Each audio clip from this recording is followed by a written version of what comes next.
Tootmisplaan on tööriist, mille peamiseks eesmärgiks on anda indikatsioon, kas meie planeerimata tellimused, mis asuvad tööriista alumises osas, on võimalik soovitud ajal ära täita. Ehk kui me täna oleme nädalas number 12, siis me näeme seda, et nädalasse number 12 on meil planeeritud tänaseks 646,8 tundi tööd. Me oleme protsessiga 13% peal ja näeme seda, et erinevates pinkides on meil kas ressurssi üle rohelisega või on need asjad üle planeeritud punasega. Kui me võtame 12. nädala lahti, saame siit natuke detailsem ülevaate iga rea kohta, kellele need tööd on, mis töödega on tegemist ja kui palju need tööd soovivad siis iga erineva pingi ressurssi saada. Ja vastavalt ka seda, et kus kaugusel antud hetkel see konkreetne rida on. Kui me vaatame aga alumist planeerimata tööde osa, näeme siin ilusti värvikoodi, mis näitab meile ära 3 asja. Need tööd, mis on rohelisega, tähendavad seda, et nendel on tootmistellimused kinnitatud ja neid võib hakata tootma. Kui me liigutame need ilusti nädalasse number 14, näeme seda, et antud juhul ükski ressurss punaseks ei läinud.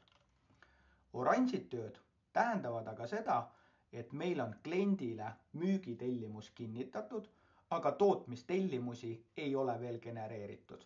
Sellepärast, et nädalani 15 on veel piisavalt aega ja neid ei ole vaja otseselt ette genereerida. Kui võtame 15. nädala tööd ja liigutame nad 15. nädalale, näeme seda, et üks positsioon ehk et saagimine läheb antud hetkel lõhki ehk et seda ei ole võimalik soovitud ajaks ära teha. Kuna eelnevas nädalas ka saagimises aega ei ole, siis tuleb teha otsus, mis saab.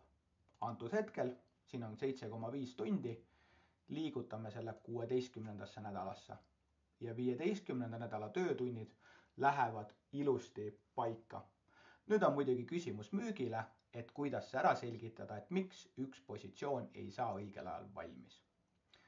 3. grupp ehk et punaste täppidega tööd tähendab seda, et müügiosakond on esitanud tootmisele küsimuse, kas need tooted sellistes kogustes on võimalik ära toota 16. nädalaks. Liigutame need tööd 16. nädala peale ja näeme seda, et ükski ridasid punaseks ei lähe.